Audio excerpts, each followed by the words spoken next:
Muchas gracias. Buenas noches con todos. Solo es la cuarta clase de cardiología, porque empezamos con una clase que se llamó clase cero. Entonces hoy día es la cuarta. Muy bien.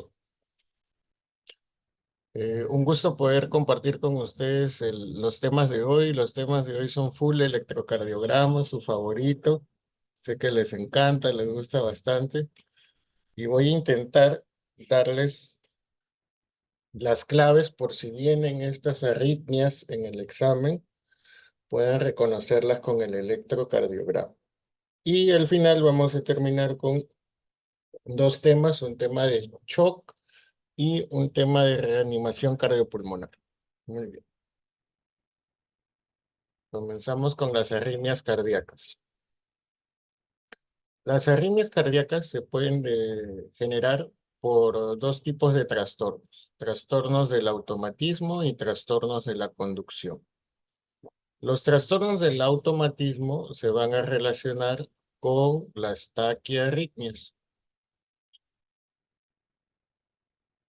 Y los trastornos de la conducción del tipo bloqueo, generalmente con las bradiarritmias. Las reentradas y la conducción por vías anatómicas también se van a relacionar con las taquiarritmias.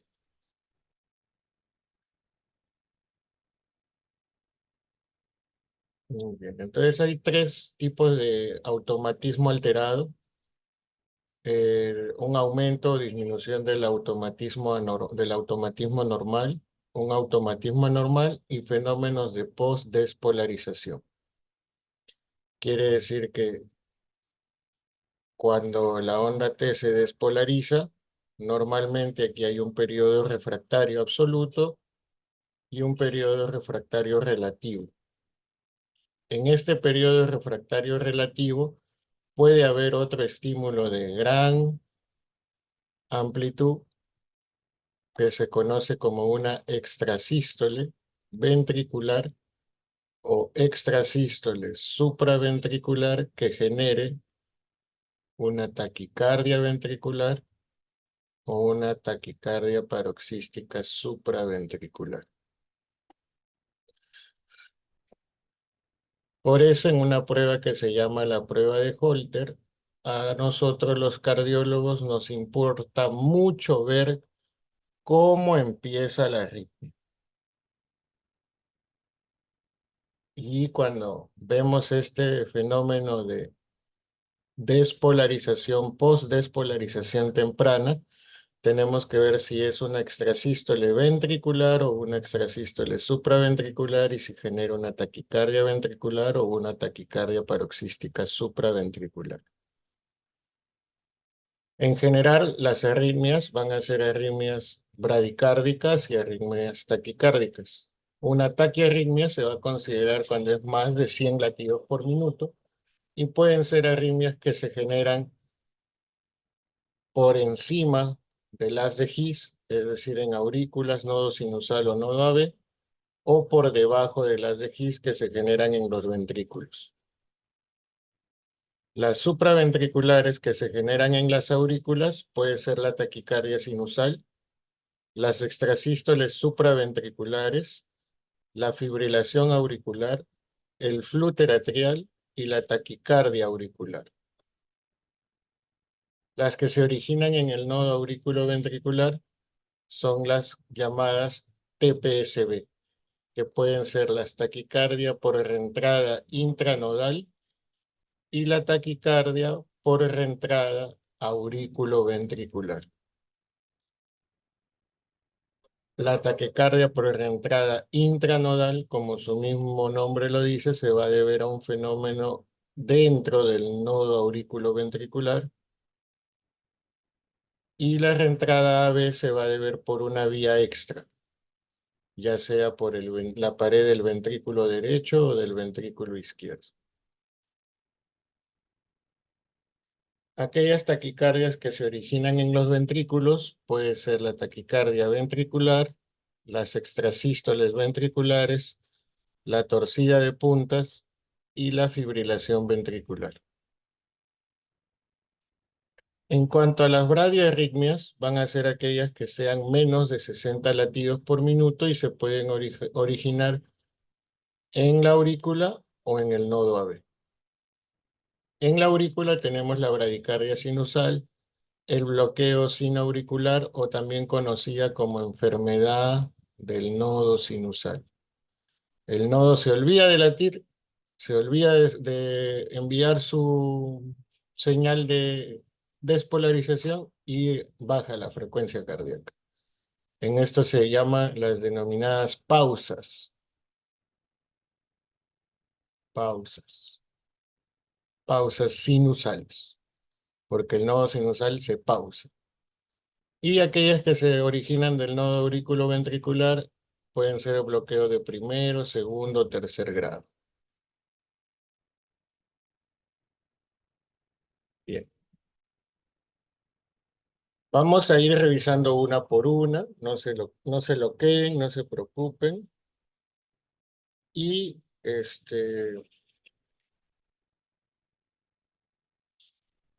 cualquier duda me van haciendo saber. ¿Ya? En esta clase son pocas láminas y la idea es de que ustedes puedan ir familiarizándose con estas arritmias para luego estudiarlas y fijar las características clave que estamos mencionando. Entonces, la taquicardia sinusal es una taquicardia fisiológica. Es la taquicardia más frecuente en los adultos y se va a dar por activación del sistema simpático a nivel de los receptores beta 1. Por ejemplo, se va a dar por el ejercicio. Es una respuesta normal a la fiebre. Es una respuesta normal a la deshidratación o a la anemia. Es una respuesta al hipertiroidismo. Los pacientes que vienen con taquicardia sinusal les tenemos que pedir hormona tiroidea para descartar hipertiroidismo. También se puede deber a la administración de fármacos como atropina o estimulantes catecolaminérgicos o drogas. La frecuencia cardíaca generalmente va a ir hasta 150 latidos por minuto, va a ser un ritmo regular y la onda P va a ser positiva en 2 y negativa en ABR, como les explicaba en la clase, en la primera clase. Y los complejos son estrechos, quiere decir que van a ser menor o igual a 0.11 segundos, o dicho en milisegundos a 110 milisegundos. Los pacientes se pueden beneficiar si es que esta taquicardia es muy sintomática y es debido a hiperactividad simpática del tratamiento con beta bloqueadores selectivos como el metoprolol, el bisoprolol y el atenolol. Como pueden ver acá, la onda P, esto es la derivada 2, onda P positiva en la derivada 2, QRS estrecho, 60 milisegundos o 0.6, y cada onda P tiene su QRS y cada QRS tiene su onda P. Aquí podemos ver que más o menos va a 300, 150, 100, va aproximadamente a 120 latidos por minuto. Hallazgos del electrocardiograma, frecuencia mayor a 100, ondas P sinusales, positivas en derivadas inferiores, 2, 3, ABF, positiva en todas las precordiales, negativa donde va a ser en ABR y como una ñ isodifásica más menos en B1. Toda onda P es seguida de un complejo QRS. Entonces, si tienen una viñeta clínica de un paciente que está con fiebre o tiene una anemia severa o sufre de hipertiroidismo y les presentan este electrocardiograma, ya saben que tienen que marcar taquicardia sinusal. Y si les preguntan sobre tratamiento, beta bloqueador cardioselectivo, metoprolol, bisoprolol, atenol.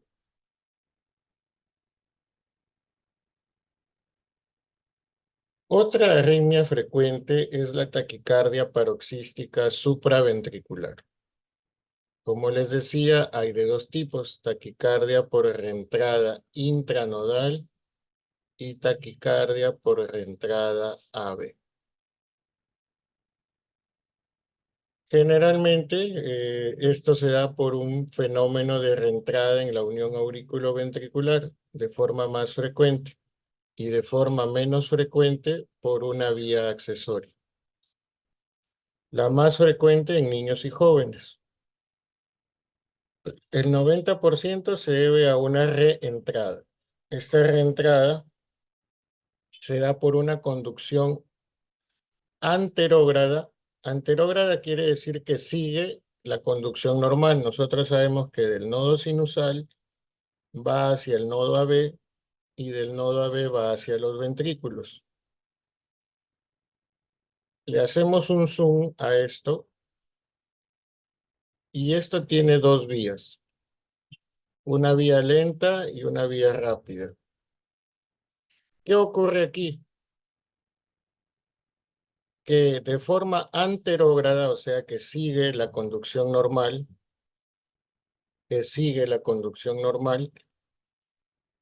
va a venir de forma lento el estímulo.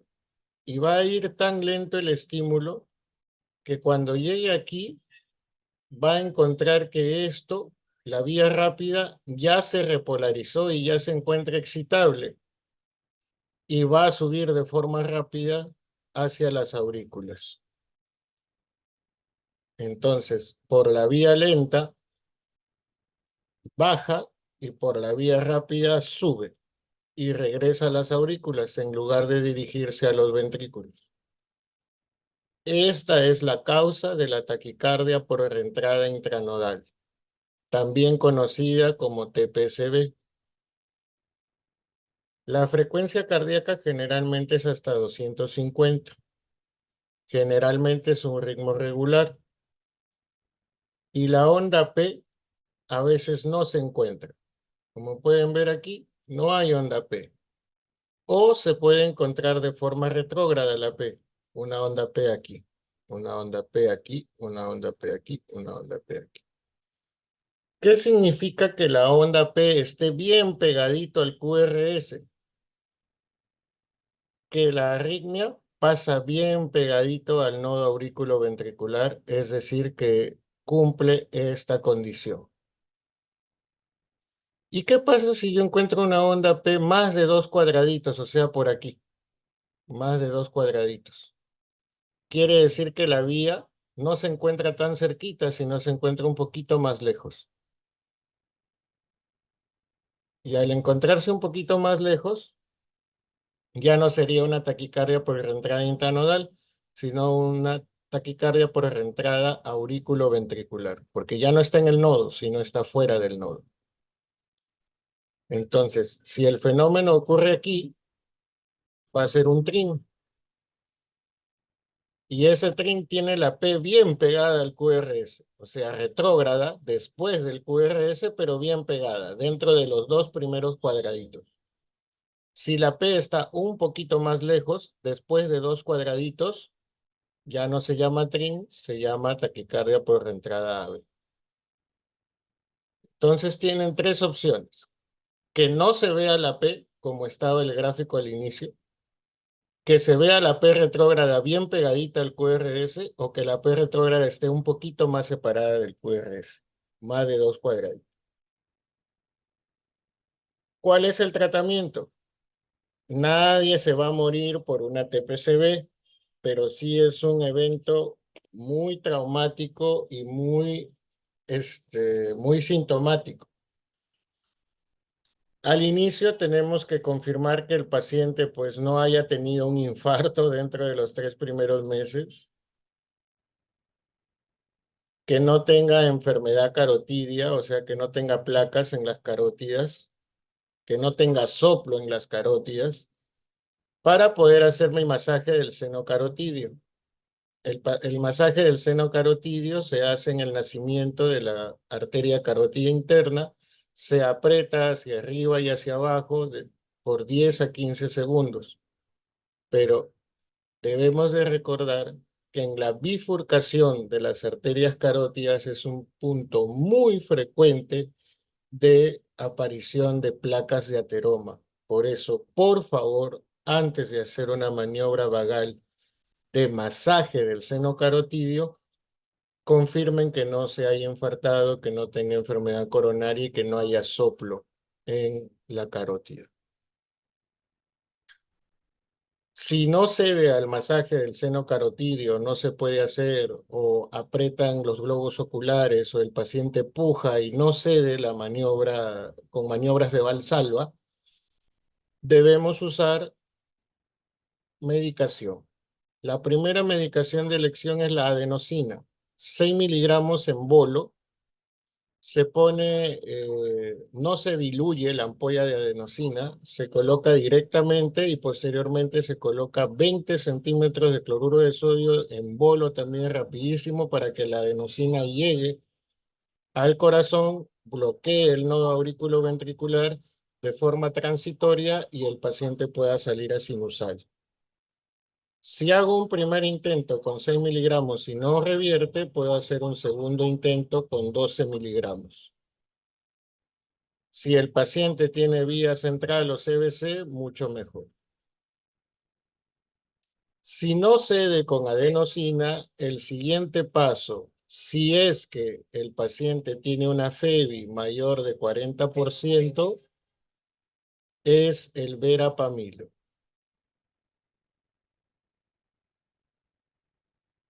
5 miligramos endovenoso, diluido y lento. Este se pasa más o menos en 10 minutos. Si no cede al verapamilo o el paciente tiene una FEBI menor del 40%, debo de ponerle un bolo de amiodarona.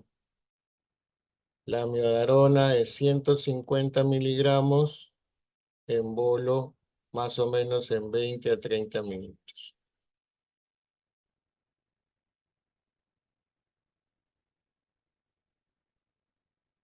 Si el paciente viene con una TPCB y su presión es menos de 90,60, tiene trastorno del sensorio, cardioversión eléctrica sincronizada. Tengo que sincronizar mi desfibrilador con los QRS y el bifásico se aplica a 200 joules. En adultos, en niños es 1 joule por kilo. Una vez que estabilizo a mi paciente, lo mando a interconsulta con electrofisiología para que le hagan su estudio electrofisiológico y ablación por catéter y no le vuelva a dar más su arritmia. Entonces, ya saben, en la TPCB entre 150 y 250, un ritmo irregular, la onda P generalmente escondida en el complejo QRS o de la forma que les he explicado.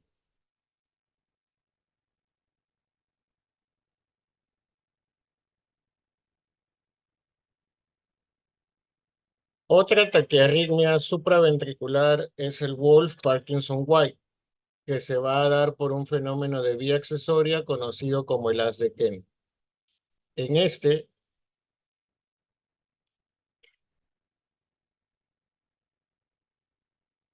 el haz de Kent es una vía expresa que pasa por acá,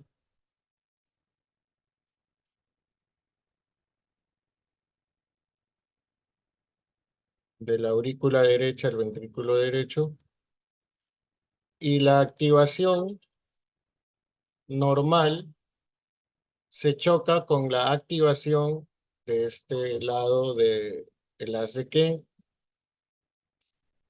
y esta activación prematura del ventrículo hace que se forme en el complejo QRS una pancita característica que se llama la onda delta. Esta onda delta hace que el PR se acorte y que sea menor a 0,12 o 120 milisegundos, menor a 120 milisegundos. Entonces, si yo tengo un paciente con episodio de palpitaciones. Y veo en el electrocardiograma un PR menor a 0,12, es decir, menor a 3 cuadraditos, y la pancita de la onda delta, tengo mi diagnóstico de Wolff-Parkinson-White. Se debe a una vía accesoria, el haz de Kay. Se asocia a algunas enfermedades como la enfermedad de Epstein, que es una implantación anómala de la válvula tricúspide, que normalmente debe estar aquí, más bien se implanta más abajo, por aquí. Prolapso de la válvula mitral que se debe cerrar ahí, más bien se cierra como un paracaídas hacia arriba, prolapsa hacia la aurícula izquierda. La miocardiopatía hipertrófica, que es generalmente se engrosa el septum, como habíamos explicado el día de ayer. Diagnóstico electrocardiográfico. La P generalmente es sinusal, como pueden observar, el estímulo inicia en el nodo sinusal. El PR es corto, encuentras la onda delta, el QRS es ancho, más de 3 cuadraditos, como pueden observar acá, 3 cuadraditos y medio, pero ese QRS es ancho debido a la pancita, a la onda delta. Bien, y cuando tenemos alto grado de preexcitación, o sea, quiere decir cuando se despolariza gran cantidad del ventrículo primero, pueden aparecer alteraciones como el bloqueo de rama o infra o supra desniveles del ST y la onda T. Pero lo clave es esto. PR corto, onda delta, QRS ancho. La conducción puede ser ortodrómica, quiere decir que la reentrada se dé así, de la aurícula al haz de Kane, luego el nodo auriculoventricular y suba, ¿no? Es lo más frecuente en el 95% de casos, y la otra opción es de que vaya por el nodo sinusal, vaya al nodo auriculoventricular, se despolarice por el haz de Kiss y más bien suba por la vía accesoria. Entonces, esto se llama ortodrómico y este se llama antidrómico. La más frecuente, ortodrómica, 95%. Tratamiento: si hay inestabilidad hemodinámica, cardioversión eléctrica. Cardioversión eléctrica sincronizada. Si el paciente está estable hemodinámicamente, maniobras vagales, adenosina, como hicimos en el TPCB. Estabilizo a mi paciente y lo mando a electrofisiología para que entren con un catéter y quemen esta vía accesoria y ya no le vuelva a dar su arritmia a mi paciente. Tratamiento definitivo, ablación. Muy bien, continuamos con las supraventriculares. La fibrilación auricular es la arritmia cardíaca más frecuente en la práctica clínica, en la consulta. También es la arritmia más frecuente en pacientes hospitalizados. En conclusión, es la arritmia más frecuente. Se debe a que a nivel de la aurícula izquierda, que recibe las 4 venas pulmonares, se dan focos ectópicos de estimulación y focos de microreentrada que hacen que la aurícula se contraiga de forma caótica y desorganizada por focos ectópicos microreentradas. Esta aurícula izquierda se contrae de forma caótica y se dilata. Y al dilatarse, produce estasis venosa. Estasis sanguínea, perdón. Vienen las 4 venas pulmonares y causa estasis intracardíaca. Esta estasis, esta contracción caótica que forma turbulencia y daño endotelial, hace que se formen trombos dentro de la aurícula izquierda. Y estos trombos pueden migrar a través de la válvula mitral hacia el ventrículo izquierdo y del ventrículo izquierdo salir por la aorta hacia el cerebro. ¿Por qué la fibrilación auricular es la arritmia más frecuente? Porque generalmente es la complicación de una enfermedad muy frecuente, que es la hipertensión. La hipertensión hace que el ventrículo izquierdo aumente sus presiones. Si el ventrículo izquierdo aumenta sus presiones, la aurícula izquierda aumenta sus presiones, se dilata y comienza a ocurrir todo lo que les he explicado en la patogénesis. También pacientes postinfartados, tiroideos, pacientes que tienen estenosis mitral, por lo mismo la aurícula izquierda sube gran su presión y se dilata muchísimo, o en pacientes con miocardiopatía dilatada, en donde hay primero un aumento de volumen y luego habrá un aumento de presión. ¿Cómo se realiza el diagnóstico? El diagnóstico se realiza en un electrocardiograma de 12 derivadas durante 30 segundos y no veo onda P. Lo que voy a ver son ondas F minúscula, que son bien irregulares, y complejos QRS irregulares. No hay onda P, hay ondas F y los RR son irregulares. Clínicamente, un paciente con fibrilación auricular le palpo el pulso y no todos los latidos van a ser completamente efectivos.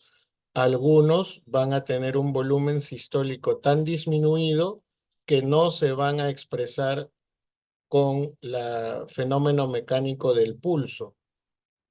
Entonces, voy a tener más QRS que pulso. A eso se le llama pulso deficitario signopatognomónico de la fibrilación auricular.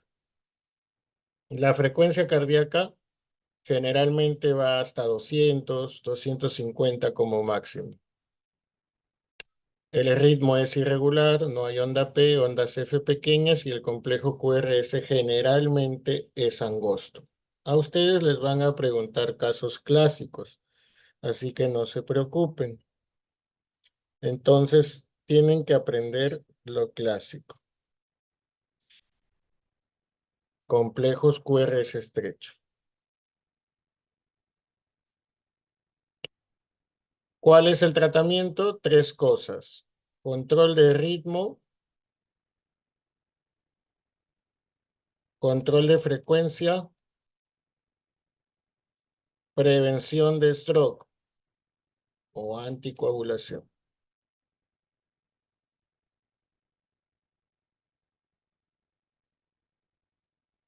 ¿Cómo voy a controlar el ritmo? Es decir, ¿cómo voy a pasar a mi paciente de fibrilación auricular a ritmo sinusal? Puede intentar primero con bisoprolol. Si el paciente no tiene falla cardíaca, si no tiene ICC, si no tiene falla cardíaca descompensada, es decir, si no tiene, mejor voy a explicar acá, si no tiene congestión,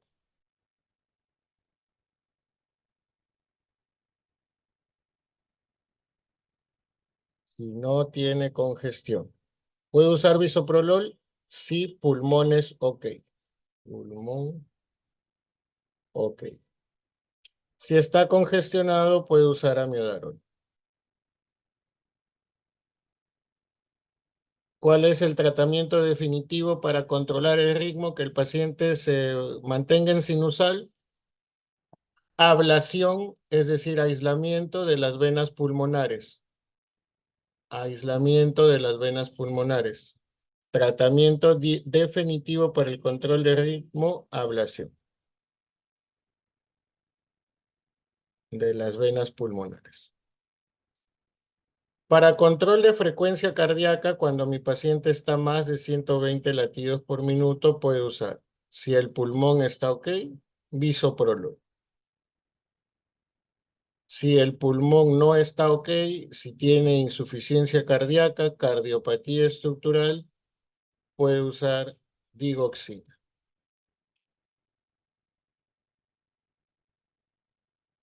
Y como tercera opción, amiodarona.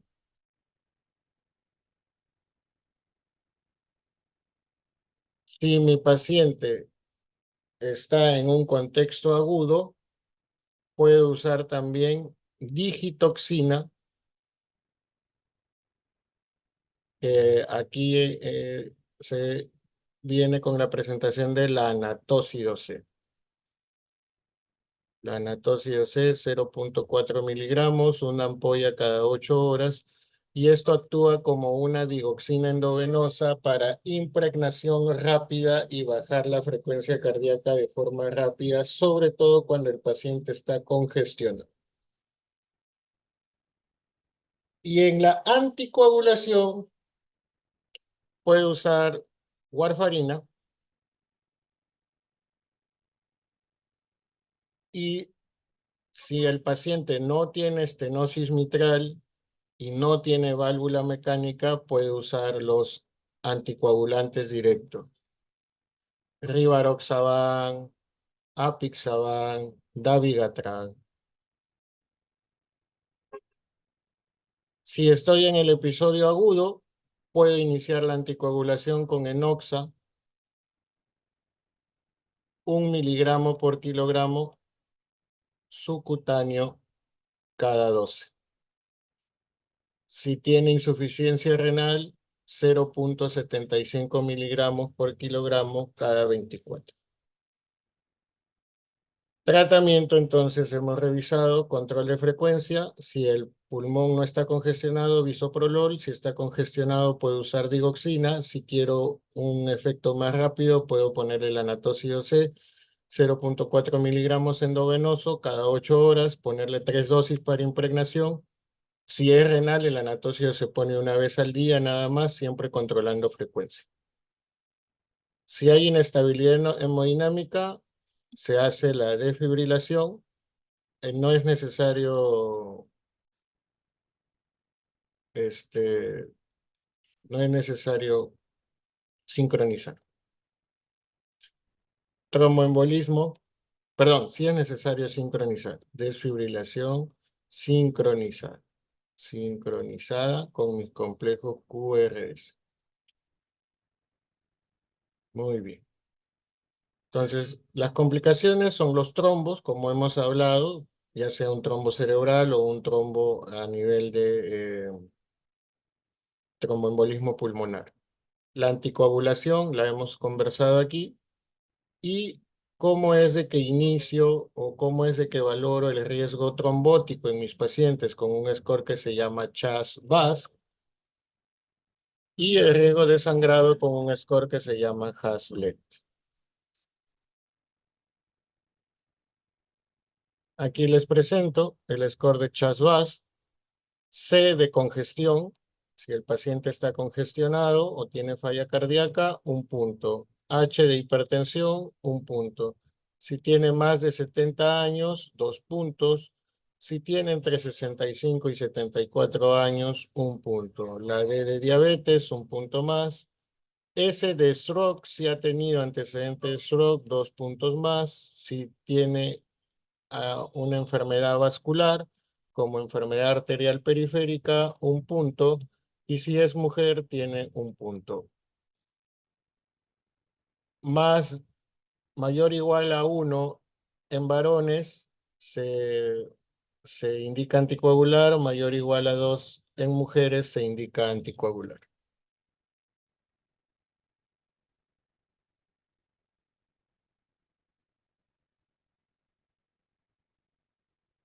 Si tiene más de 2 puntos en mujeres, 2 o más se anticoagula, y si es varón, 1 o más se anticoagula. ¿Verdad? Como pueden ver, para no anticoagular a un paciente en fibrilación auricular, prácticamente tiene que ser un paciente sano, joven, sin cardiopatía estructural, sin hipertensión, sin diabetes, sin falla cardíaca, sin enfermedad arterial periférica y eh, que sea mujer, porque si es varón, también tiene más predisposición y se indica la anticoagulación. La escala Haslet es para evaluar el riesgo de sangrado, H de hipertensión, A de alteración renal o hepática, es un punto por cada uno, S de antecedente de stroke, B de bleed, de sangrado, L de lábil INR, E de edad más de 65 y D de uso de drogas como aspirina o uso de alcohol. Un punto por cada uno. Si el paciente tiene 2 puntos, riesgo intermedio, más de 3 puntos, riesgo alto. Que un paciente tenga riesgo alto de sangrado en el Hasbled no contraindica la anticoagulación. Que un paciente tenga riesgo alto de Hasbled no contraindica la anticoagulación, pero sí me tiene que decir como cardiólogo que tengo que controlar muy bien la presión para bajarle un punto, que tengo que cuidar muy bien el riñón, la función hepática, que tengo que tener un INR bien controlado o de preferencia usar un ACO, que le tengo que decir a mi paciente que no tome, debo de analizar si es que debe seguir con aspirina o debo suspender la aspirina y solo dejarlo con anticoagulante. Entonces, eso es lo que quiere decir un Haslet alto, que yo tengo que prevenir, manejar todas las variables para que mi paciente no sangre. Es para estar más alerta. Hay una prima hermana de la fibrilación auricular que se llama el flúter atrial. El flúter atrial más bien se da en la aurícula derecha por un mecanismo de macro reentrada a nivel de toda la aurícula derecha que pasa por el septum interatrial, el istmo cabo tricuspidio y la pared libre de la aurícula derecha. Como pueden ver, es en sentido de las agujas del reloj, en sentido horario, ¿no? Porque acaba el 12, el 3, el 6, el 9, va en sentido de las agujas del reloj. A esto se le llama flúter auricular típico. Y el circuito de reentrada es dependiente del istmo cabo tricuspidio. El istmo cabo tricuspidio. Generalmente se da en pacientes posoperados cardíacos. ¿Por qué? Porque generalmente se abre la aurícula derecha para poder hacer cambios valvulares, reparaciones, etc. Y esta apertura quirúrgica genera una escara que hace posible que haya la reentrada. Entonces, un flúter atrial típico en conducción horaria va a tener un ritmo regular, un QRS regular, regular, regular. No va a tener ondas P y va a tener estas ondas como diente de serrucho. Bien regulares, bien distinguibles, bien bonitas, observables. Porque es un circuito grande. A diferencia de la fibrilación auricular, que ven que son circuitos pequeñitos y la onda F es bien pequeñita. Por eso es una F minúscula. La F mayúscula es en dientes de cierre. Si el paciente tiene inestabilidad hemodinámica, cardioversión eléctrica sincronizada, Y el manejo es igual que el de la fibrilación auricular. Control de ritmo, control de frecuencia, control de la anticoagulación. Pero el flúter no se cura con medicina, con pastillas. El flúter se cura con ablación del istmo cabo tricuspidio. Se quema aquí y se acabó el flúter. Entonces ya saben, hallazgos en el EKG, RR regular, no hay ondas P, ondas F en dientes de sierra y los QRS angosto. Lo clásico. Hay variantes, pero esas no vendrán en el examen. Las tendrán que aprender los que hagan cardiología para el tratamiento de los pacientes.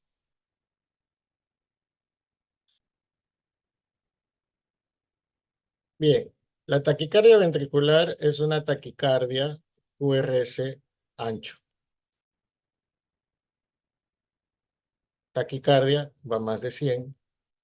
El QRS es ancho, quiere decir que tiene más de 12, más de 0,12 o 120 milisegundos. Puede tener una sola forma o varias formas. Aquí, como pueden ver, la más frecuente es la taquicardia ventricular monomórfica. ¿En qué corazones ocurren esas taquicardias? En pacientes generalmente isquémicos con enfermedad coronaria. Algunas miocardiopatías, como la miocardiopatía hipertrófica, muy importante. Es un ritmo regular y rápido. Generalmente va a 300 latidos por minuto. El QRS va por su lado y las ondas P se pueden observar a veces que van por su propia cuenta. Hay disociación auriculoventricular, ritmo regular y rápido. Complejo QRS ancho. Las ondas P a veces no se ven.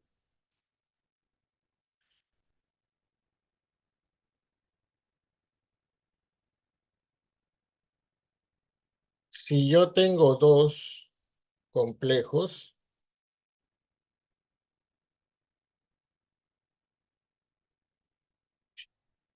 los cardiólogos electrofisiólogos. Electrofisiólogo hace el tratamiento de las arritmias cardíacas por intervencionismo coronario. Entran con catéteres especiales al corazón, hacen mapeo electrónico con guía también tomográfica o fluoroscópica. Se hace un mapeo 3D de las cavidades y se hace el mapeo no solo anatómico, sino eléctrico, para poder ver dónde están los puntos de ablación que se tienen que ablacionar. Muy bien. Entonces, si yo tengo dos, se llama dupleta ventricular.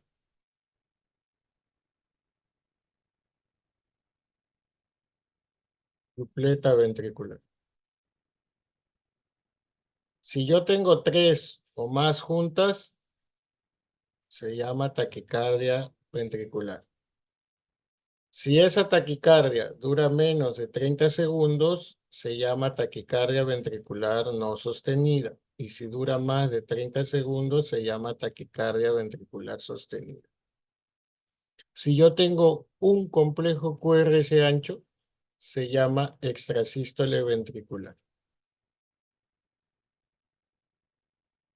Si yo en el Holter encuentro extrasístoles ventriculares, serán significativas si es más del 10% de latidos.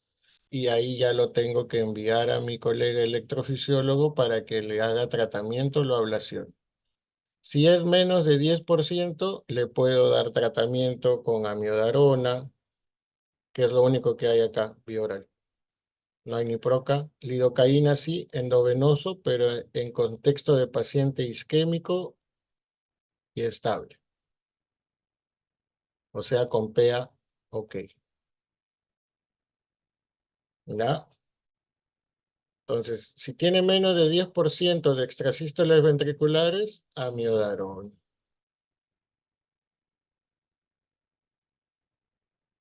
ciclo corto, 1 mes o 2 meses. Luego lo puedo tener en largo plazo con bisoprolol. O puedo empezar directamente con bisoprolol. Si tiene más de 10% a electrofisiología. Si hay dupletas ventriculares y estas dupletas ventriculares son frecuentes, quiere decir más de 3%, hay que ablacionar. Si tiene taquicardias ventriculares, eso sí, así sea no sostenida o sostenida, tiene que ir a electrofisiología. Obviamente que debo de hacer un estudio completo de mi paciente. Le debo de hacer un eco, le debo de ver si hay todavía isquemia presente, si necesito revascularizarlo. Pero si mi paciente ya se revascularizó, ya tiene stents, ya tiene su medicación completa, tiene bisoprolol, tiene su medicación para falla y se dan estas formas, extrasístoles ventriculares más de 10%, dupletas, taquicardia ventricular no sostenida, debe de ir el paciente a electrofisiología. Probablemente necesite ablacionarse. Si el paciente viene con una taquicardia ventricular a la emergencia y está estable hemodinámicamente, amiodarona. Amiodarona. Una ampolla o 2 ampollas en bolo está. Si tiene inestabilidad hemodinámica, chicharrón. Desfibrilación, perdón, cardioversión eléctrica sincronizada. Se sincroniza y se cardioverte. Cardioversión eléctrica sincronizada.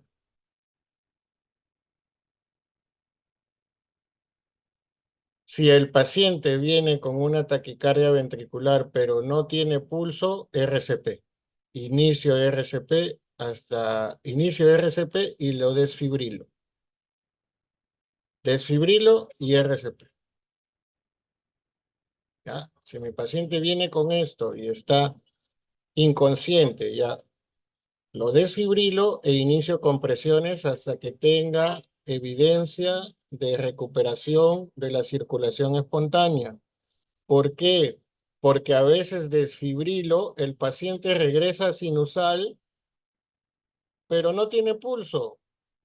Entonces, a esto que regresa sinusal, pero no tiene pulso, se llama actividad eléctrica sin pulso.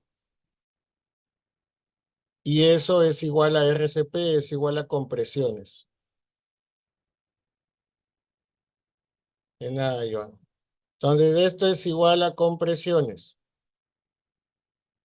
Si mi paciente viene en taquicardia ventricular como esto, pero todavía está consciente, está hipotenso, está mal, pero está consciente, lo desfibrilo y listo. Lo cardiovierto, perdón. Cardioversión eléctrica sincronizada. Pero si mi paciente está planchado, ya está en paro, lo cardiovierto eléctricamente y le ofrezco RCP hasta que tenga yo evidencia de recuperación de la circulación espontánea. Pulso. Muy bien.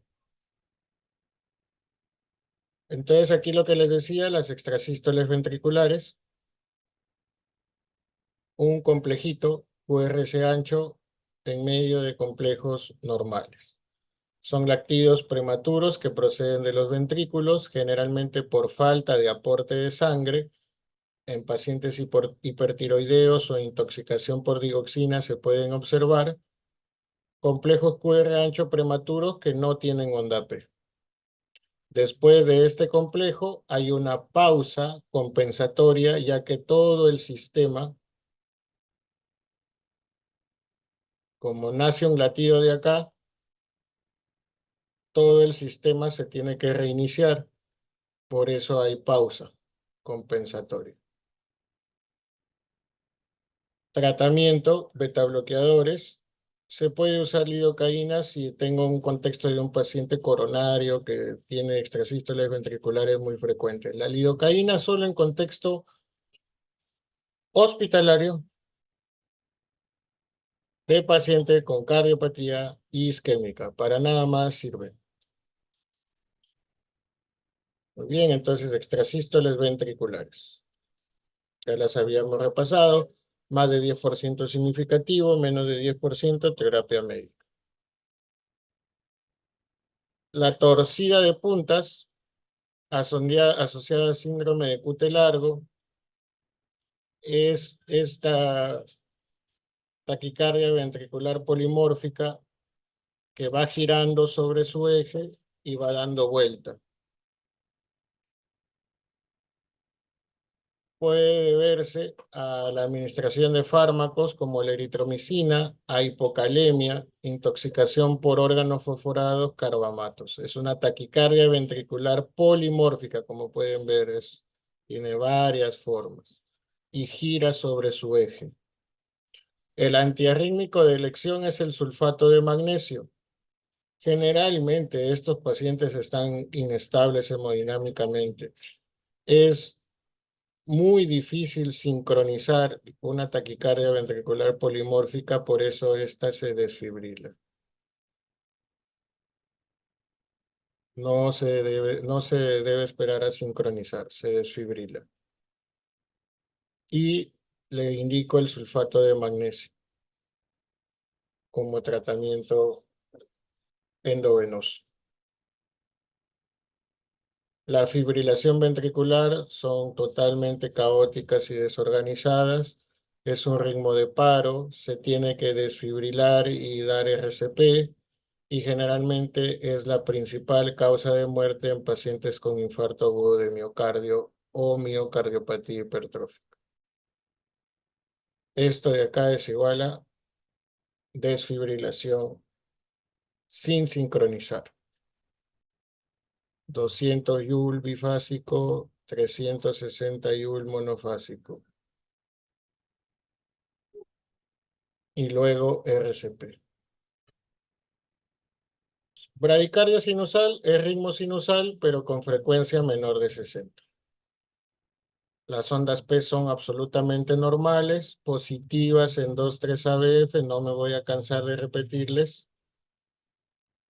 Positivas desde B2 a B6, negativa en ABR, isodifásica en B1. Es una onda P antes de cada complejo QRS. Eso es ritmo sinusal, menos de 60. ¿Por qué se da? Por activación parasimpática del tono vagal, acetilcolina que estimulan los receptores muscarínicos tipo 2. ¿En dónde es fisiológica? Disculpen a mi perrito, pero le encanta saludar a todos los que llegan a la casa. Muy bien. Continuamos. ¿Cuándo es fisiológica? Cuando se den atletas, en personas que viven en altura o pacientes que están sufriendo de hipotermia, hipotiroidismo, anorexia, ictericia, la bilirrubina da bradicardia sinusal, hipertensión endocranial o lo que les comentaba, el síndrome del seno enfermo, cuando hay pausas. Y cuando estas pausas, cuándo se debe realizar una intervención o poner marcapaso cuando la pausa sinusal es mayor a 3 segundos. Cuando es menor a 3 segundos, no tiene indicación de marcapaso. Si el paciente está inestable hemodinámicamente, se le puede poner atropina, salvo haya tenido un infarto o un trasplante reciente. Ahí se debe de hacer estimulación con marcapaso epicárdico. Ellos salen de sala de operaciones con su marcapaso epicárdico o si es infartado, se le pone un marcapaso transitorio transvenoso. En los casos refractarios, puedo poner epinefrina o dopamina. La dopamina es un cronotrópico positivo y lo único que hace es mejorar la frecuencia cardíaca. Sí, muy bien. La única diferencia entre desfibrilar y cardiovertir eléctricamente de forma sincronizada es apretar el botón de sincronización antes de la descarga. La cardioversión eléctrica es un modo de descarga eléctrica que me da mi DEA, en el que el DEA primero va a analizar los QRS para poder saber en qué momento va a descargar. Porque si yo no descargo con sincronización, la taquicardia ventricular o la taquicardia paroxística supraventricular lo voy a convertir en fibrilación ventricular. Y yo no quiero eso. Entonces hemos dicho que la torcida de punta se desfibrila, es decir, no se sincroniza. Que la fibrilación ventricular se desfibrila, no se sincroniza. Y en todas las demás que yo les he hecho la imagen con rayitas, es así, se cardiovierte sincronizadamente. Aquí también, si estuviera inestable hemodinámicamente, lo sincronizo. Si la FA está inestable hemodinámicamente, lo sincronizo. La TPCV también. Muy bien. Estamos entonces aquí en bradicardia sinusal. O sea, ¿qué es bradicardia sinusal? El ritmo sinusal con frecuencia menor de 60. Ya hemos repasado el ritmo sinusal. Si hay pausa o disfunción del nodo sinusal con una pausa mayor a 3 segundos, va a marcapaso. Y si tiene inestabilidad hemodinámica, quiere decir si la bradicardia lo hipotensa, lo tengo que estimular en el contexto agudo con marcapaso, ya sea epicárdico si es un posoperado o transvenoso si es un paciente posinfartado que está en la emergencia, le tengo que acceder a través de la vena yugular con el electrodo del marcapaso, colocarlo a nivel del ventrículo derecho y conectar a la fuente para poderle dar estimulación.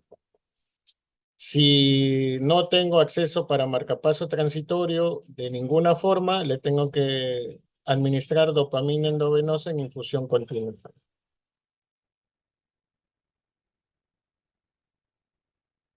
Muy bien. Los bloqueos, a ver, este es un tema bien sencillo, lo tienen que recordar.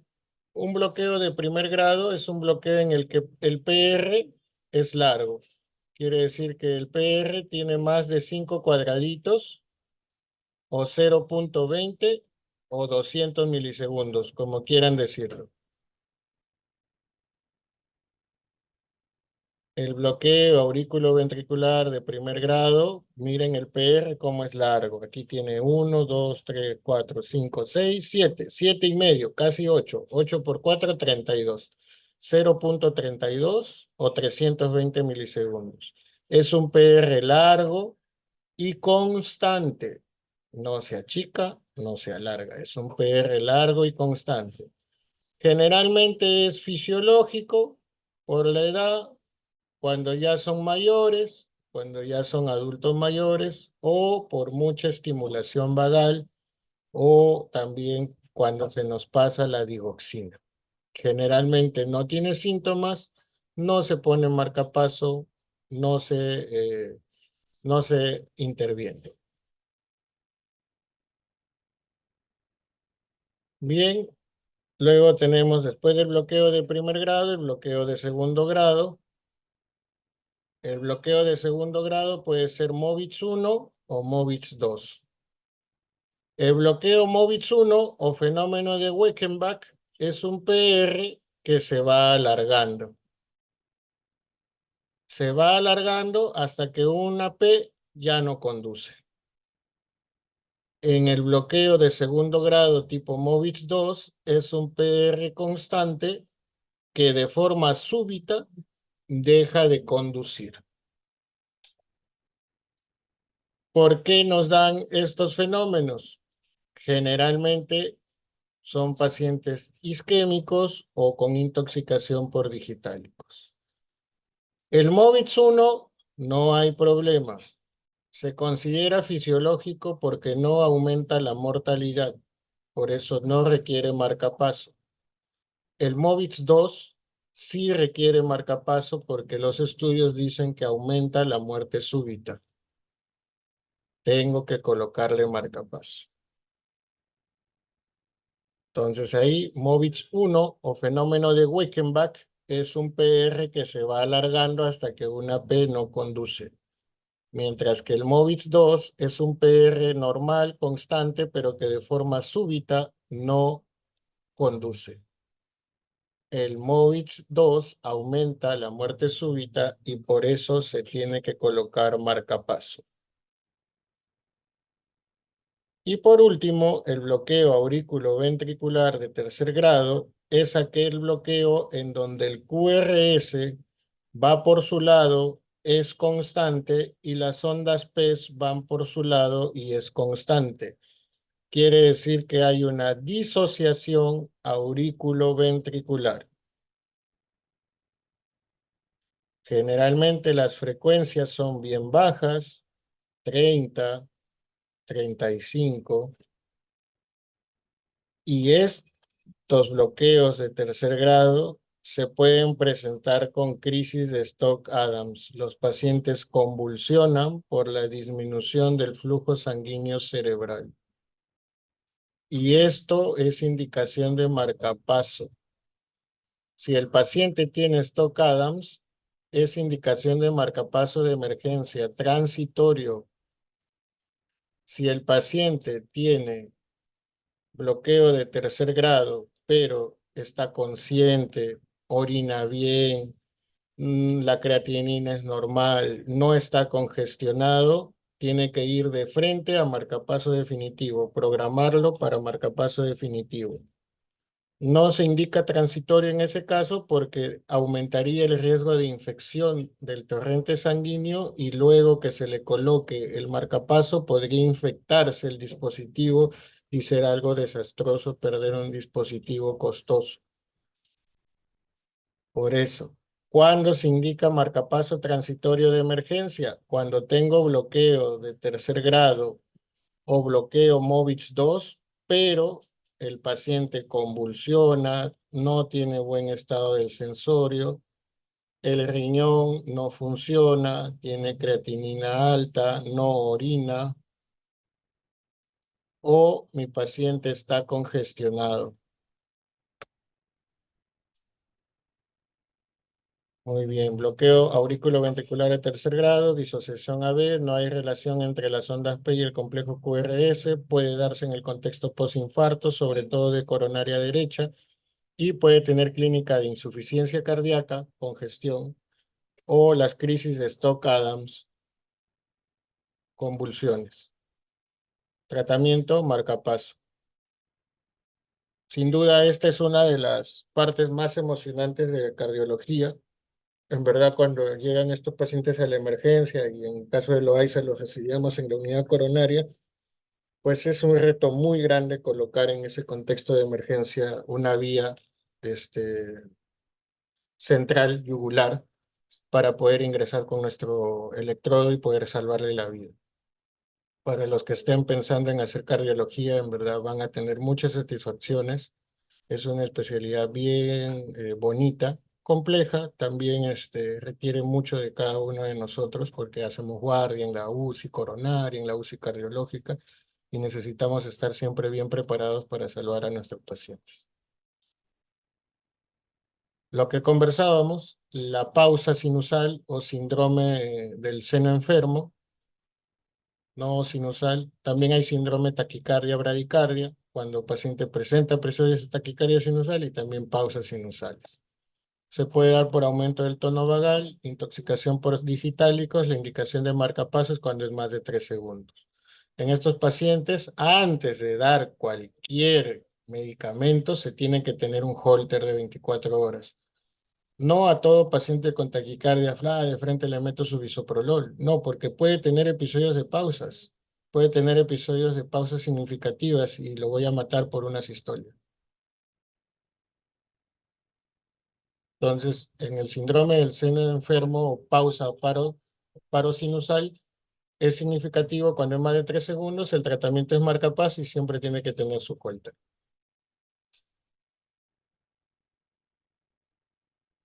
Muy bien.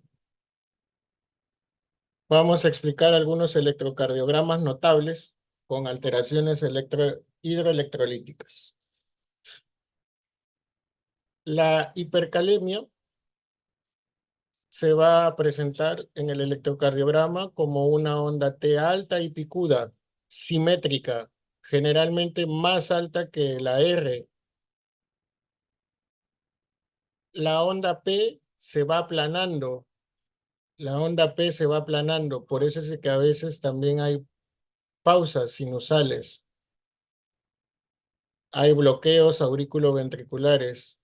Y una vez de que aparte de mi T alta y picuda tengo el QRS ancho, eso me dice que es grave la hipercalemia, que probablemente no sea suficiente con gluconato de calcio, sino que tengan que llamar a mi amigo nefrólogo para que pueda bajar ese potasio con una ultrafiltración. Obviamente manejo de hipercalemia, siempre manejo médico, gluconato de calcio, la solución polarizante,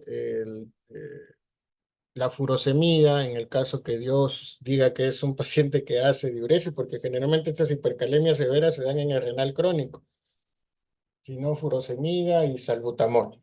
Entonces, solución polarizante. Primero, gluconato de calcio. Hipercalemia, onda T alta y picuda, QRS ancho, primero gluconato de calcio. Otros tratamientos médicos, solución polarizante, furosemida, salbutamol. Si no puedo con todo eso, mi paciente se hace acidosis metabólica severa, a pesar de que le pongo bicarbonato y todo, tengo que llamar al nefrólogo para que la dialice de emergencia. En cambio, en la hipocalemia, la onda T se aplana, puede haber infradesnivel del ST y puede haber la presencia de la onda U. La onda U es una onda que está después de la onda T. En hipocalemia, onda T plana, depresión del ST, QT largo y onda U. No se olvide. Hipercalemia hacia arriba, hipocalemia hacia abajo.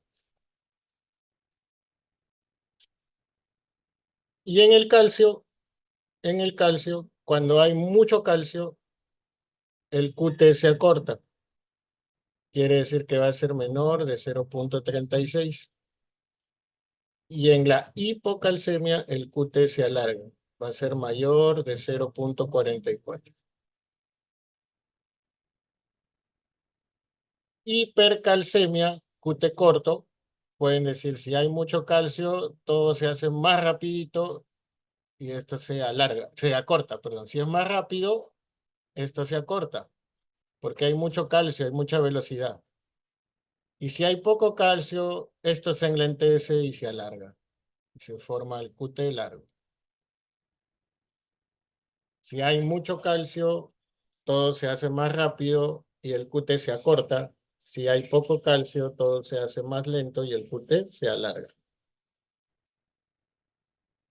Muy bien, continuamos con nuestra clase con el tema de shock. Muy bien. En la vida real, el cardiólogo trata y maneja el shock cardiogénico. Todos los demás shock los ven los compañeros de emergencia y de UCI. Pero vamos a repasar este cuadrito para que ustedes puedan establecer el diagnóstico en las viñetas clínicas que les vengan en el examen, que las hemos repasado para ustedes, y puedan establecer el tratamiento de acuerdo a el diagnóstico que realicen. Muy bien, comenzamos con el shock cardiogénico. El shock cardiogénico se da por la incapacidad del corazón de satisfacer las necesidades metabólicas del organismo, generando hipoxia y muerte. Generando hipoxia, hipoperfusión y muerte. ¿Cómo va a ser el patrón hemodinámico? El gasto cardíaco va a estar bajo. ¿Cuánto es el gasto cardíaco normal? Aproximadamente 5 litros por minuto. Pero en shock cardiogénico todo se indexa por índice, por superficie corporal. Entonces vamos a hablar de shock cardiogénico cuando el índice cardíaco sea menor a 2.2. Gasto cardíaco bajo o índice bajo, menor a 2.2. Las resistencias vasculares periféricas van a estar muy elevadas. Generalmente la resistencia vascular periférica normal es entre 800 y 1200 dinas. Es la resistencia de los vasos. En el shock cardiogénico va a estar elevado, más de 1200. Y la precarga va a estar aumentada, ¿por qué? Porque el corazón no va a poder eyectar la sangre y la sangre se va a seguir quedando en el ventrículo izquierdo. Y recuerden que era precarga la distensión del ventrículo izquierdo al final de la diástole. Entonces eso va a estar aumentado. ¿Cuáles son las causas? La causa más frecuente, el infarto agudo de miocardio. Otra causa es la falla cardíaca avanzada. Otras causas de shock cardiogénico, las arritmias que hemos revisado. Insuficiencia valvular grave, enfermedad de Kawasaki o intoxicación por drogas y fármacos.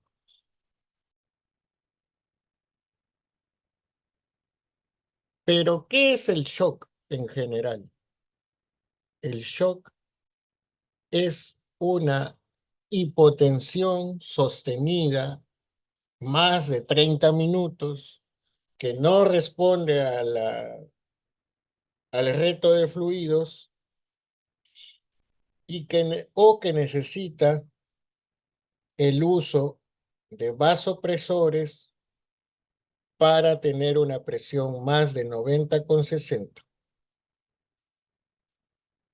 Esto, doctores, es una definición práctica de las viñetas que van a venir en el examen. Porque en la vida real, shock no es hipotensión. Shock es hipoperfusión. Porque hay estados de shock en donde la P está limítrofe, 96, 95, 65, pero ya hay signos de shock. Lactato alto, oligoanuria, creatinina elevada, signos de hipoperfusión cerebral, frialdad distal, llenado capilar más de 2 segundos. Entonces, ¿qué es el shock? Es hipotensión menos de 90,60 acompañado de signos clínicos, frialdad, cianosis, palidez, llenado capilar más de 2 segundos. Puede haber taquicardia, bradicardia, trastorno del sensorio o leguria. En el shock séptico es un shock caliente. Ustedes van a tocar la piel del paciente y va a estar caliente. El shock cardiogénico es un shock frío. Usted toca al paciente y su piel está fría. ¿Ya? Frialdad. Entonces aquí sería en el shock séptico, que es uno de los del distributivo, puede haber piel caliente. No se olvide. ¿Cómo se diagnostica? Ecocardiografía, electrocardiograma, marcadores cardíacos y el monitoreo invasivo con catéter de arteria pulmonar o Swan-Ganz, en donde voy a tener un índice cardíaco menor a 2.2. El lactato mayor a 2, encefalopatía, oligoanuria. Solo como dato les dejo que una presión en cuña mayor a 18 es igual a falla del ventrículo izquierdo.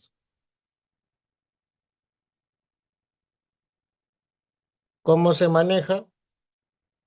Se puede colocar agentes inotrópicos, se debe colocar agentes inotrópicos como la dobutamina, se puede acompañar de dobutamina, otro agente es el levosimendan o la milrinona. Si el paciente está en el contexto postinfarto, se y no, mis drogas no son suficientes, puedo escalar al balón de contrapulsación. Si mi paciente está severamente congestionado y ya recuperé la presión arterial, puedo usar vasodilatadores como nitroprusiato y a medida que recupero presión voy también añadiendo diuréticos. Si el problema es bradicardia y es una bradicardia sinusal, puedo usar atropina. Cuando el bloqueo es de segundo, de tercer grado, perdón, de tercer grado ya no tiene sentido usar atropina. A partir de tercer grado la atropina ya no. Muy bien, este es el cuento del shock cardiogénico. El shock hipovolémico se debe generalmente a pérdidas sanguíneas o diarrea, por ejemplo, ¿no? Hemorrágico y no hemorrágico. El gasto cardíaco va a estar disminuido, la resistencia vascular periférica va a estar aumentada y la precarga va a estar disminuida. ¿Por qué? Porque no llega volumen y el VI va a tener poquito volumen. Causas hemorragias, quemaduras, diarreas, vómitos, politraumatismo. ¿Cómo se hace el diagnóstico? Hemograma, prueba de función renal, ecografía FAS para ver si es que hay líquido libre en abdomen, pulmón, TAC abdominal. ¿Y cuál es el manejo? Fluidoterapia, con lactato de Ringer o solución salina. Transfusión de sangre. El shock obstructivo se da por una obstrucción en la circulación. Puede ser de tipo vascular pulmonar o mecánico. En el shock obstructivo, el gasto cardíaco va a estar bajo, la resistencia vascular periférica alto y la precarga puede estar aumentada o disminuida. Causas de shock obstructivo: trombolismo pulmonar masivo, taponamiento cardíaco, neumotórax, tumor cardíaco, todo lo que obstruya. Para diagnosticar un TEP, angiotem pulmonar, signos indirectos se pueden hallar con ecocardiografía y radiografía. De la misma forma, estos exámenes auxiliares nos ayudan a descartar tromboembolismo, taponamiento, neumotórax. Tratamiento, fluidoterapia y según la etiología. Si es taponamiento, que lo hemos visto ayer, pericardiocentesis. Si es tromboembolismo, que lo vimos ayer también en una pregunta, puede hacer trombólisis con alteplase o embolectomía. Si el neumotórax es atención, se tiene que poner un tubo de drenaje pleural. Es en el shock obstructivo. Y en el shock distributivo, que puede ser séptico o anafiláctico, vamos a tener un gasto cardíaco aumentado más bien. Es un shock hiperdinámico, con las resistencias muy bajas, menor a 800, y generalmente con una precarga disminuida. No hay adecuado fluido. ¿Cuáles son sus causas? La sepsis, la infección, la anafilaxia o las lesiones por TEC severo. En las lesiones por TEC severo generalmente va a haber bradicardia. Ese puede ser un signo muy importante.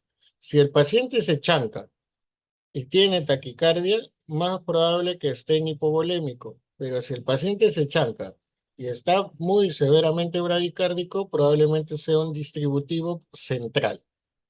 Otras causas, enfermedad de Addison. ¿Cómo puedo diagnosticar? Hemograma completo, PCR, BCG, procalcitonina, hemocultivo, urocultivo.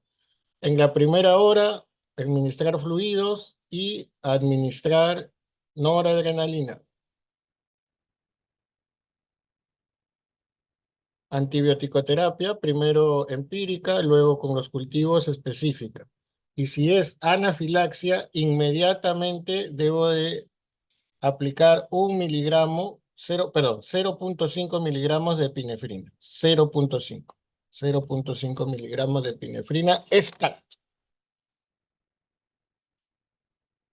No espero canalizar vía en el muslo anterolateral.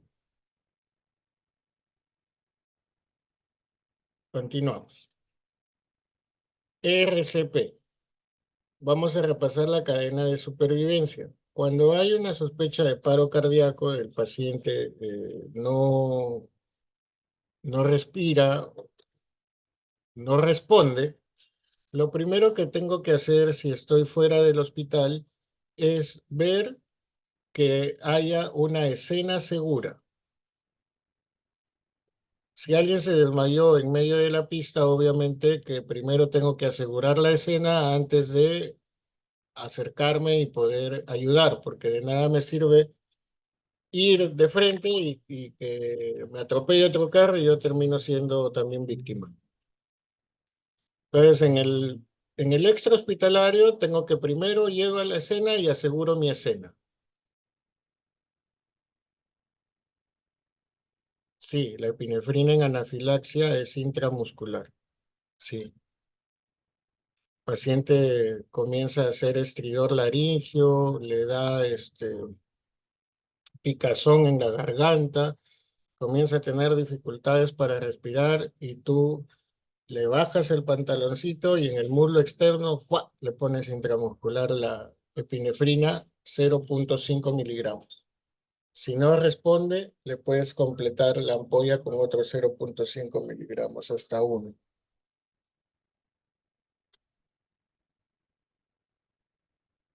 En el RCP aseguro mi escena. Luego que voy a la escena, le hago la pregunta, señor, señora, ¿está usted bien? No responde. Le aviso a alguien que esté ahí, llama a la emergencia y consigue un DEA, consigue un desfibrilador. Ya saben, primer paso, escena segura. Segundo paso, señor, señora, ¿está usted bien? No contesta a alguien que esté ahí. Por favor, consiga ayuda y traiga un DEA. Llame a emergencia. Y tercero, empiezo mi RCP de alta calidad. Luego vamos a ver cuáles son esas características. Cuarto, apenas llega el desfibrilador, la persona que lo trajo lo conecta y comprobamos ritmo. Si es un ritmo desfibrilable, desfibrilamos. Si es un ritmo como los que hemos aprendido para cardioversión eléctrica sincronizada, sincronizamos y chicharrón. Después de eso, cuidados post-paro cardíaco y cuidados de recuperación. Si estoy dentro del hospital, ya no debo reconocer la escena segura. De frente hago código rojo y comienzo. RCP de alta calidad, desfibrilación, soporte vital avanzado porque estoy dentro del hospital, cuidados post-paro cardíaco y recuperación. En la edad pediátrica es lo mismo. En el paro intrahospitalario tengo que prevenir. Y en el extrahospitalario también tengo que prevenir.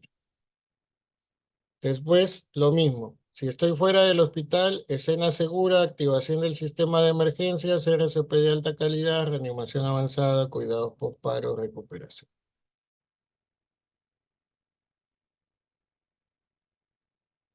Soporte vital básico. En adultos.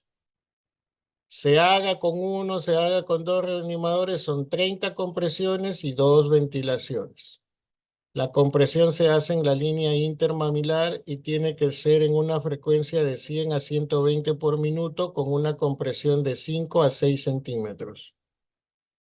En los niños y en los lactantes, si tengo un solo reanimador, la reanimación es 32 y hago con mis dos dedos en la mitad inferior del esternón. Si son dos reanimadores, ya no es 32, sino es 15-2 y la técnica es con 2 pulgares. Abrazo completamente al bebé con mis dos manos y mis 2 pulgares en la mitad inferior del esternón y hago mis compresiones. 15-2.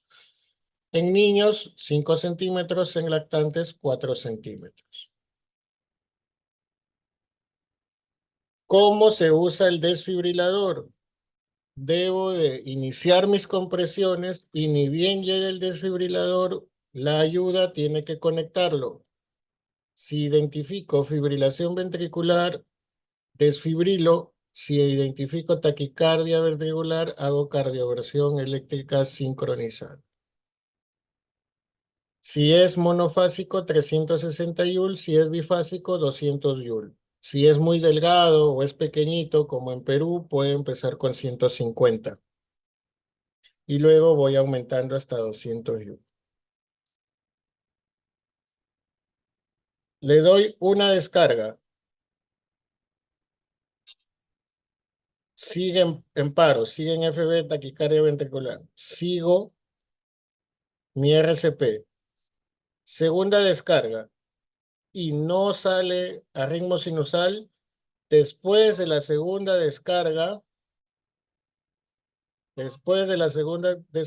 debo de administrar epinefrina, 1 miligramo endovenoso. Y después de eso, debo de administrar la epinefrina cada 3 o 5 minutos. Alguien tiene que estar contando cuándo fue la última administración de epinefrina. Le administro epinefrina, sigo mis 2 minutos, hago la tercera descarga y sigue en paro amiodarona. 300 miligramos la primera dosis. Y luego lo puedo repetir cada 3 o 5 minutos. La segunda dosis ya será 150. Si cuando llegue el desfibrilador el ritmo es no desfibrilable, quiere decir está en asistolia o hay actividad eléctrica sin pulso, no descargo. Lo que hago inmediatamente es poner epinefrina a 1 miligramo y continúo con mi RCP. Mientras estoy haciendo todo esto, tengo que chequear las causas de paro. ¿Está sangrando? ¿Está desaturando? ¿Está acidótico? Mando mi muestra para haga electrolitos, hipercalemia o está hipotérmico. Examino, ¿tiene neumotórax? ¿Está taponado? ¿Se ha drogado? ¿Tiene trombosis pulmonar o está en un infarto? Todo eso tengo que analizar mientras le intento salvar la vida al paciente. Sobre todo cuando pues le doy a 2 descargas, 3 descargas y no sale. Muy bien, si no hay preguntas, continuamos. Mujer de 40 años con diagnóstico de amigdalitis acude a la posta, le aplican ceftriaxona, pero no le preguntaron si era alérgica. Hace eritema, edema palpebral, disfonía, disnea, estridor, hipotensa. ¿Qué fármaco le aplica de inmediato? Vamos, epinefrina, muy bien, shock anafiláctico. Varón de 35 años, fumador, obeso, con hiperlipidemia mixta. Ya, desde ahí ya es infarto. Acude por dolor precordial, infarto. Prolongación del segmento PR. ¿Cuál es la ubicación anatómica de la lesión? ¿Qué cosa se lastima cuando el PR se alarga? ¿Qué representa el PR? En otras palabras, ¿qué representa el PR? El nodo AB. Muy bien. Esto es lo que se está lastimando. ¿Quién irriga el nodo AB? La coronaria derecha. ¿Qué arteria se está infartando en este paciente? Probablemente, que puede haber sido otra pregunta, la coronaria derecha. Muy bien. Varón de 74 años, presenta dolor precordial, disnea y palpitaciones, falla cardíaca, HTA, EKG, fibrilación auricular. Paciente tiene indicación de anticoagulación. ¿Qué score debe valorarse para establecer su riesgo de trombosis? ¿Cómo se llama?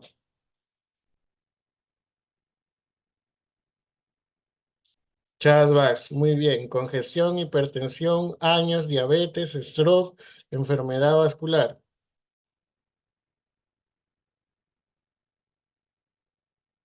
Mujer de 50 años con falla cardíaca. Febi 58%, acude por palpitaciones y dolor torácico. Su EKG va a 160, es una taquicardia irregular, no tiene ondas P y tiene ondas F. ¿Cuál es el diagnóstico? A ver, muchachos, con este electrocardiograma.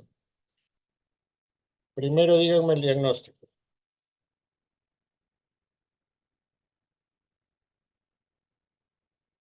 de este electro. Ondas F minúsculas, no hay ondas P, los RR son irregulares. Es una fibrilación auricular. Muy bien. Es una fibrilación auricular que va rápido.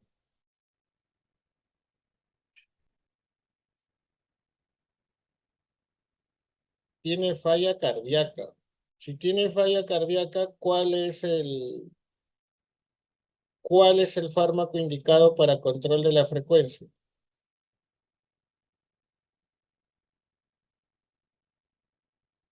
Propafenona no.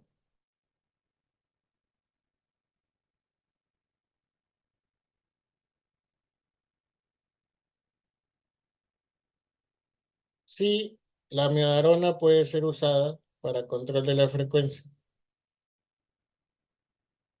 Si no tuviera falla cardíaca, puede usar verapamil. Aquí la clave está con error, porque acá dice verapamil.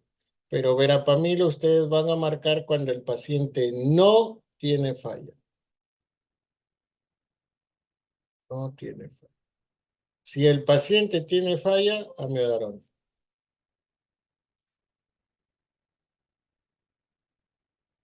Mujer de 45 años acude por presentar disnea, dolor. Refiere palpitaciones de inicio súbito. Presión normal, frecuencia cardíaca 160, ruidos cardíacos arrítmicos, pulso deficitario. EKG, ausencia de ondas P, ritmo irregular, complejo coherencia angosto. ¿Qué medicamento debe usarse para el control de la frecuencia cardíaca? Ah, muy bien, verapamilo. No nos dice nada de falla cardíaca. Respuesta A, verapamilo.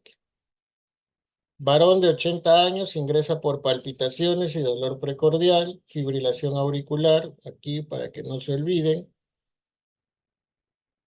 Fibrilación auricular, tiene diabetes, un punto. Tiene hipertensión arterial, un punto. 80 años, 2 puntos. Pulsos, pellas y amplitud disminuida, o sea, es BASC también, un punto. ¿Cuál es la puntuación Charbat del paciente? 5. Les pueden preguntar, tienen que saber su Charbat. Respuesta D. Mujer de 28 años acude por palpitaciones y dolor precordial. PR corto, QRS ancho y onda delta. ¿Cuál es el diagnóstico?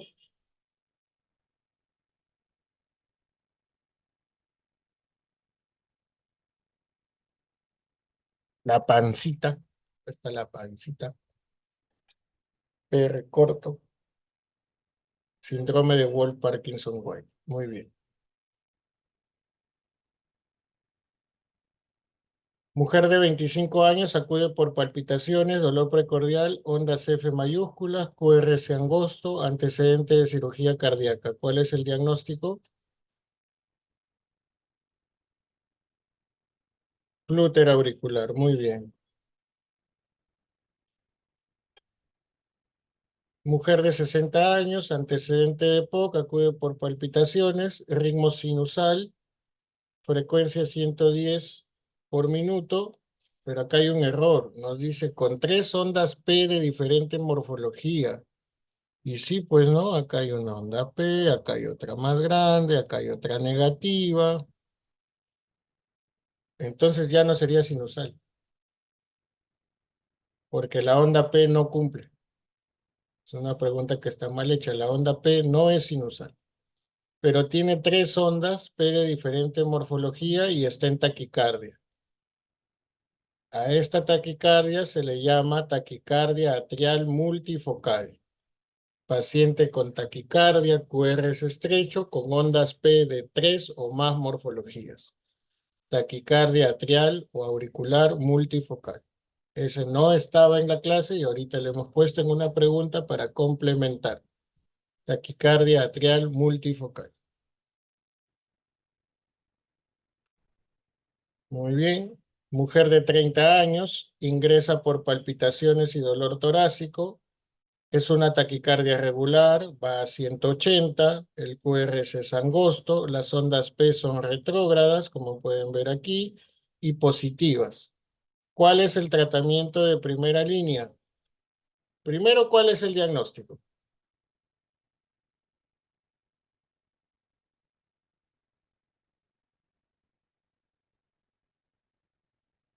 P, P, S, B.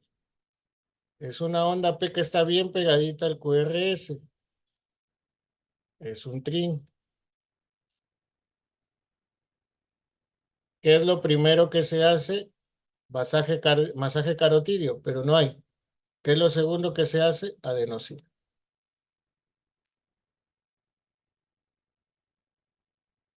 Pues está bien. Muy bien. Varón de 50 años con antecedente de infarto, presenta palpitaciones y dolor torácico. Es una taquicardia regular, 180 por minuto de QRS ancho. Las ondas P disociadas. ¿Cuál es el tratamiento de primera línea? Está estable hemodinámicamente.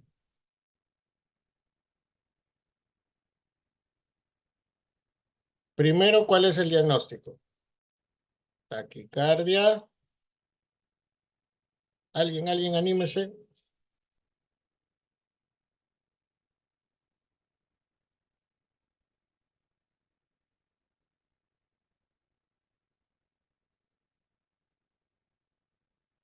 Eso, esta sí es una taquicardia ventricular. Muy bien. Tratamiento,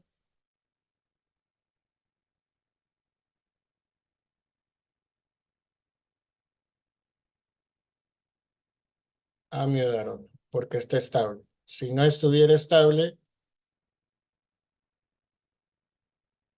cardioversión eléctrica sincronizada.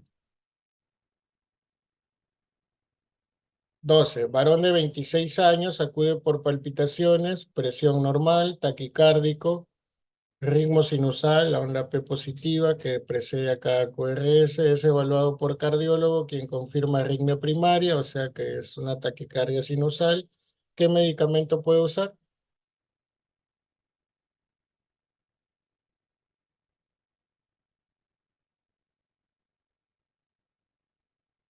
¿Alguien se anima a poner una clave? Ah, muy bien, beta bloqueadores. Mujer de 31 años acude por presentar palpitaciones, mareos y dolor precordial, frecuencia ventricular en 180, ondas P al final del QRS, complejos QRS en costo. ¿Cuál es el diagnóstico? Lo acabamos de ver hace un ratito.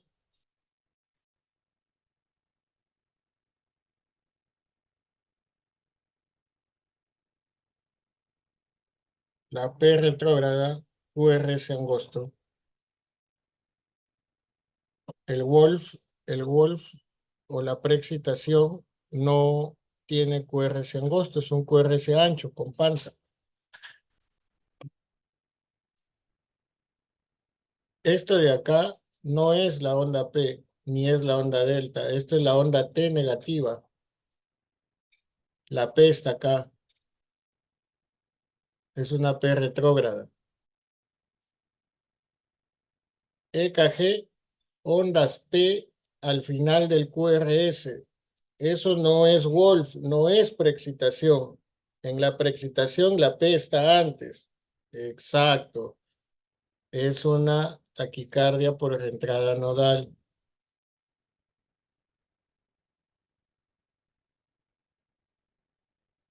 Mujer de 35 años acude por presentar palpitaciones, mareo, dolor precordial. Episodios previos en 2 oportunidades en el presente año. EKG, 180 latidos por minuto, ondas P al final del QRS, a una distancia de 90 milisegundos de la onda R. O sea, la onda P que se puede ver está más allá de 2 cuadraditos. ¿Cómo se llamaba cuando era más de 2 cuadraditos? Taquicardia por reentrada AV. No se olviden, cuando la P está pegadita al QRS, string, reentrada intranodal. Cuando la P es retrógrada, pero más de 2 cuadraditos, miren, 90 milisegundos, es taquicardia por reentrada AV. Mujer de 45 años es llevada a emergencia. Se encuentra en hemodiálisis. Súper hipertensa. Bradicárdica. QRS ancho. Potasio en 8,5. ¿Cuál es el tratamiento inicial?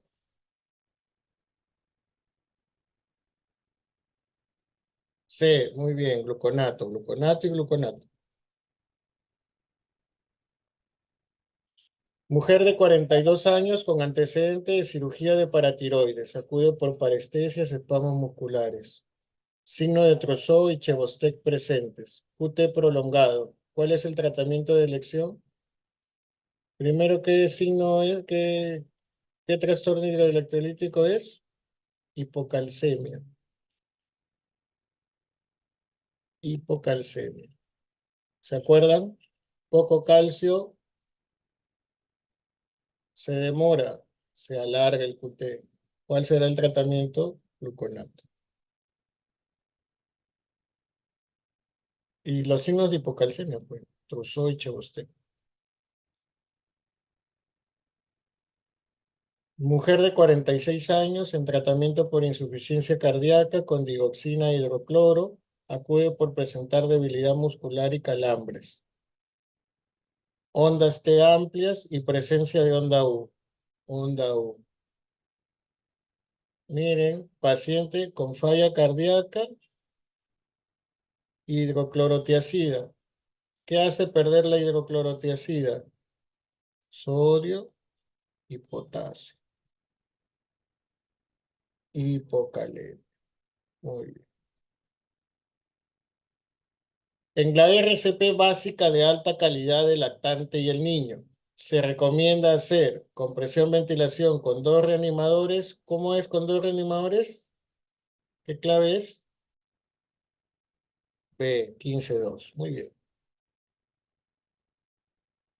Paciente presenta parada cardíaca, inicia compresiones, le traen el día, análisis de ritmo, fibrilación ventricular. ¿Qué es lo que debe de hacer?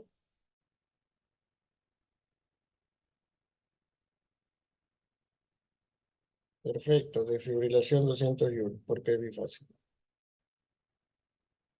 Mismo paciente, le ha hecho 2 ciclos de compresión y ventilaciones con 2 descargas fallidas.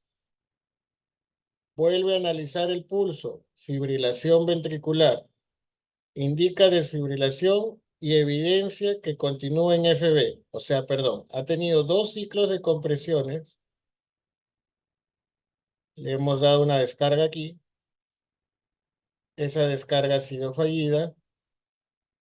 Luego de 2 ciclos de compresiones y ventilaciones con descargas fallidas. Sí, va uno, va dos. Vuelve a analizar el pulso, sigue en FB. Le hago otra descarga, que es el tercero. ¿Qué debo hacer? Después de la segunda falla, como hemos dicho, que se pone EPI. Y después de la tercera falla, que se pone amio. Entonces estamos aquí. Debemos poner amiodarona. La primera dosis es de 300, no es de 150. Respuesta B. No se olviden. Después de la primera descarga, si no pasó nada, continúo RCP. Si después de la segunda descarga sigue mi paciente en paro, pongo epinefrina y sigo con mi RCP. 2 minutos más. Le aplico la tercera descarga y no sale, le aplico amiodarona y sigo con mi RCP. Entonces acá son 2 minutos, 2 minutos. 2 minutos. Así es, está en la tercera descarga, sí. Está en la tercera descarga.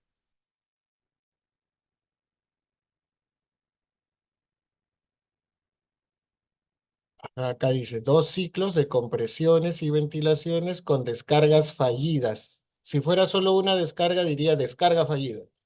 Entonces, ha tenido 2 ciclos, este es su primer ciclo y este es su segundo ciclo con ambas descargas fallidas. Hago mi RCP, vuelvo a analizar el pulso, indico mi desfibrilación, la hago y el paciente continúa en fibrilación auricular. ¿Cuál es mi indicación? Amiodarona. Lo más importante, chicos, es de que recuerden esto. Yo inicio mi RCP. No me importa cuánto se demora. Cuando llega el DEA, analizo y si es desfibrilable, desfibrilo. Ahí voy uno. No salió. No salió. 2 minutos de RCP. Vuelvo a analizar el ritmo. Si es para descargar, descargo. Descargo y sigue en fibrilación, aplico epinefrina. 2 minutos más de RCP. Analizo, sigue en fibrilación, otra descarga. Vuelvo a analizar.